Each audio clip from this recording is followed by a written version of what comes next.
मियाँ साहब, कुरान पाक पर हाथ रखकर आप ये कह सकते हैं कि डॉक्टर यास्मीन राशिद को आपने हराया है, आप जीते हैं? आप ये कह सकते हैं? सबसे पहले लाखों करोड़ों दरूद आप सल्लल्लाहु अलैहि वसल्लम और आप सल्लल्लाहु अलैहि वसल्लम की आले पाक। दोस्तों, मैंने एक बहुत ही बड़ा और अहम सवाल किया है मियाँ साहब से। आज की मियाँ साहब की प्रेस कॉन्फ्रेंस जो है वो आपने सबने नहीं देखी, क्योंकि वो 962 लोगों ने प्रेस कॉन्फ्रेंस देखी मियाँ साहब की। ठीक है, ये हमारे जराए बता रहे हैं कि मियाँ साहब की प्रेस कॉन्फ्रेंस 962 लोगों ने देखी। मियाँ साहब ने उसमें बड़ी बड़ी बातें की और आखिर में फिर वही जुमला कह दिया जो कि मियाँ साहब को बहुत ही, मियाँ साहब का फेवरेट तरीन जुमला है। मियाँ साहब ने कह दिया, मुझे क्यों निकाला। मैं अब फिर कहता हूं कि मुझे क्यों निकाला। मगर मियाँ साहब, अभी आपका जुमला ये नहीं बनता था कि मुझे क्यों निकाला। आपका जुमला ये बनता था कि मुझे क्यों बुलाया। जब वजीर आजम शहबाज शरीफ को बनाना था, वजीर आला मरियम को बनाना था, तो मुझे क्यों बुलाया। आपका सवाल ये बनता था। आपने गलत सवाल कर दिया है। आपको ये सवाल नहीं करना चाहिए था। मैं जो आपको बता रहा हूं, ये सवाल आपका बनता है, क्या मुझे क्यों बुलाया। मियाँ साहब, बंदा हाजिर है आपकी प्रेस कॉन्फ्रेंस का किया पांचा करने के लिए। आपने प्रेस कॉन्फ्रेंस में कहा कि गर्मियों का महीने यही हैं। मियाँ साहब, जून जुलाई, मई जून जुलाई, ये इंतहा की गर्मी पड़ी। तब अवाम ने बिजली के बिलों का पहाड़ अपने सर के ऊपर रखा, अपने सर के ऊपर रखा और रख कर लोगों ने अपना बिल जमा करवाया। क्यों? क्योंकि बिल मीटर काट के ना ले जाएं वापदा वाले, जो कि इंतहाई गैर कानूनी काम है। बिल की पेमेंट हम कर चुके होते हैं, तो हमारे बिल को वापदा वाले काटते क्यों हैं? सवाल ये भी बनता है। मियाँ साहब ने कहा कि जी 200 से 500 यूनिट इस्तेमाल करने वालों को 14 रुपये यूनिट जो है वो कम प्राइस में मिलेगा। और ये बड़ा ही कारनामा है मरियम सफदर साहिबा का। मरियम सफदर साहिबा के बहुत से कारनामे हैं। हमने देखा 14 अगस्त से पहले 13 और 14 अगस्त की दरमियानी रात को मरियम नवाज साहिबा के, मरियम सफदर साहिबा का यह भी कारनामा था कि उन्होंने औरतों के ऊपर मर्द पुलिस वालों से डंडे बरसाए, उनको सड़कों पर घसीटा है, उनको ठुड्डे मारे हैं। यह भी मरियम सफदर साहिबा का ऑर्डर था। मगर उसके बावजूद मुझे पता है ये प्रेस कॉन्फ्रेंस क्यों हो रही है। ये मैं आपको बताऊंगा कि प्रेस कॉन्फ्रेंस क्यों हो रही है। पाकिस्तानियों, आप, दो रीजंस हैं इसकी प्रेस कॉन्फ्रेंस होने की। एक रीजन ये है कि ये मान चुके हैं अब इस जो 13 और 14 अगस्त की दरमियानी रात के बाद कि इमरान खान को या इमरान खान के फॉलोअर्स को या इमरान खान के वोटर्स को तोड़ना नामुमकिन हो गया है, डराना नामुमकिन हो गया है। दूसरी बात, इलेक्शन आने लगे हैं। ये गारंटी कर रहा हूं मैं, इलेक्शन आने लगे हैं। क्या आने लगे हैं? इलेक्शन आने लगे हैं। इसीलिए मियाँ साहब अवाम में रिलीफ की बात कर रहे हैं कि शायद हमें अभी 17 सीटें मिली थी, शायद उन 17 सीटों में लाहौर में एक सीट मिली थी बस। ये मैं आपको बार बार कह दूं, लाहौर में एक सीट मिली थी। मियाँ साहब सर पे कुरान पाक रख के ये कह दें, ये कह दें कि मियाँ साहब आप डॉक्टर यास्मीन राशिद से जीते हैं। जो शख्स कुरान पाक की आयात के नीचे खड़े होके झूठा हलफ उठा ले। झूठा इसलिए कह रहा हूं मैं क्योंकि वो झूठा हलफ है। इसलिए कह रहा हूं कि मैं एक सीट के लिए मुझे अवाम ने नहीं चुना, मुझे अवाम ने उस सीट के लिए नहीं चुना और मैं उस सीट पर जाकर बैठ जाऊं तो ये क्या झूठा हलफ नहीं होगा? झूठा हलफ होगा। मियां साहब ने पहली बात के झूठा हलफ उठाया और झूठा हलफ उठा के झूठा हलफ मरियम सफदर ने भी उठाया, झूठा हलफ शहबाज शरीफ ने भी उठाया।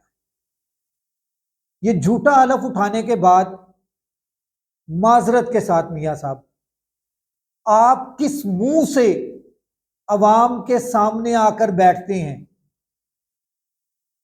खुदा की कसम, अगर मेरे जैसा सहाफी आपके सामने इस प्रेस कॉन्फ्रेंस के सामने होता, मगर मसला तो ये है कि ये तो रिकॉर्डेड प्रेस कॉन्फ्रेंस थी, लाइव प्रेस कॉन्फ्रेंस तो थी नहीं, तो इसमें मेरे जैसा सहाफी भी होता तो वो भी सवाल नहीं कर सकता था, क्योंकि ये रिकॉर्ड की हुई थी। और मियां साहब ने जाती उमरा के उस कमरे के अंदर बैठ के रिकॉर्ड की, जिस कमरे में सिर्फ मखसूस लोग आ सकते थे। कैमरामैन की भी, जैसे शहबाज शरीफ का वो मुक्का लहराने वाली वीडियो के मुतालिक आता है कि उन्होंने 7 दफा रिकॉर्ड करवाई, ये प्रेस कॉन्फ्रेंस भी मियां साहब ने कोई 3 से 4 दफा रिकॉर्ड करवाई होगी, फिर जाके ये फाइनल हुई होगी। मियां साहब, ये ना तो 1992 है, ना 1997 है, ना 98 है, ना ये 2017 है। ये बात जहन में रखें।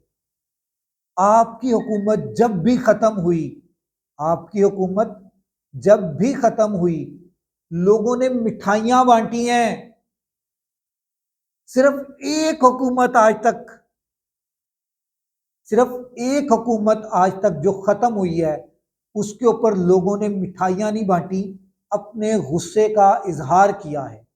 और वो सिर्फ one and only Imran Khan, वो सिर्फ इमरान खान की हुकूमत है, जिसमें वो ऐसे करके एक डायरी पकड़ता है और सुकून से वजीर आजम हाउस से बाहर निकलता है। जैसे ही वो बाहर निकलता है, आवाम भी घरों से बाहर निकल के रोड्स पर आ जाती है। मियां साहब, आपने एक और बात की, आपने बात की कि मेरे दौर में डॉलर बहुत सस्ता था। तो मियां साहब, जब आपका दौर आया था, उससे पहले डॉलर और भी ज्यादा सस्ता था। उसको 100 कुछ डॉलर पे, रुपयों पर कौन लेकर गया था? मियां साहब, आप लेकर गए थे। पेट्रोल, पेट्रोल मियां साहब 30-40 रुपए लीटर मिल रहा था, आप उसको किस बुलंदियों पर लेकर गए? मियां साहब, बिजली के प्लांट्स आप लोगों ने अपनी फैमिली को दिए, अपनी फैमिली को, और वो भी कैपेसिटी। Wow, capacity! मियां साहब, कैपेसिटी क्या होती है? कैपेसिटी चार्जेस क्या होते हैं?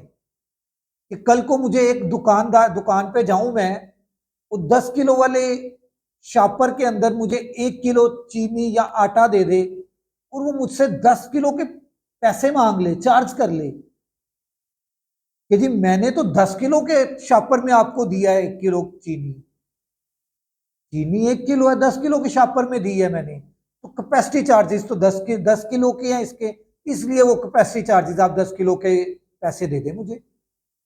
मियां साहब, इस कौम के साथ मजाक बंद करें।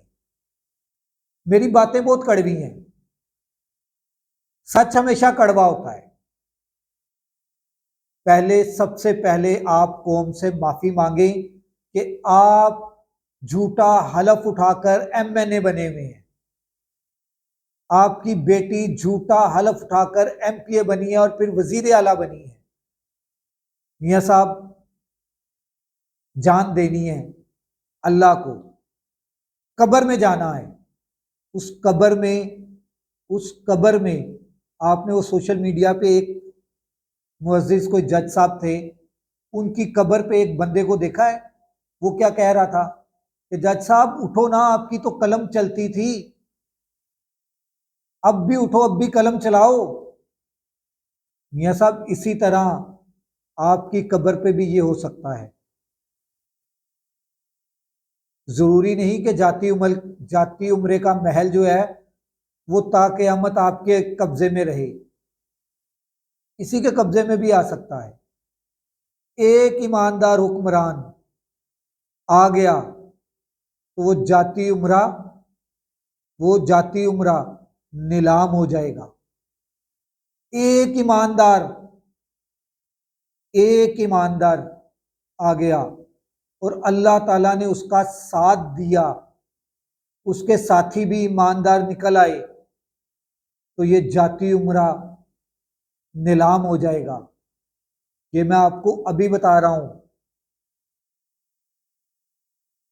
अल्लाह से डरें और कौम से माफी मांगें, कौम का लूटा हुआ पैसा कौम को वापस करें, फिर कौम में आप सुरखरू हो सकते हैं। इस तरह की प्रेस कॉन्फ्रेंस कर करके आप सुरखरू हो जाएंगे? मियाँ साहब कुछ ख्याल करें अपना। ये उम्र जो है ना अल्लाह अल्लाह करने की है। इस उम्र में भी आप झूठ के बुलंदो बाला पहाड़ माउंट एवरेस्ट बना रहे हैं झूठ के। ना करें यार, बस कर दें इस कौम के साथ। इतना जुल्म बहुत है, इतना जुल्म बहुत है जो कर लिया आपने। खुदा का खौफ खाएं। कब्र में जाना है, कब्र से डरें। कब्र में अजाब है, वहां पे ना किसी जज ने आके आपको बचाना है, ना किसी स्टैब्लिशमेंट ने आपको आपके बचाना है, ना वहां पे बायोमेट्रिक के लिए किसी ने एयरपोर्ट पर आ जाना है। वहां पे वहां पे आग के कोड़े होंगे, आग के कोड़े। वहां पे बिच्छू होंगे, सांप होंगे, जो डसेंगे तो 70 मील जमीन में धस जाओगे। कुछ तो ख्याल करो, अपनी उम्र का ख्याल करो। इतनी दौलत कहां लेकर जानी है? वो मुशर्रफ मर गया, कहां ले गया? भुट्टो साहब मर गए, कहां ले गए? बेनजीर मर गई, कहां ले गई? लियाकत अली खान साहब मर गए, कहां ले गए? दुनिया के अमीर तरीन शख्स मर गए, कहां ले गए? वो माइकल जैक्सन मरा, उसकी कितनी दौलत थी, कहां गई? मियाँ साहब बस कर दें। क्या कर दें? बस कर दें। इस कौम को चूना लगाना बस कर दें। अगले व्लॉग तक राशिद इकबाल कादरी को इजाजत दीजिए। अल्लाह हाफ़िज़।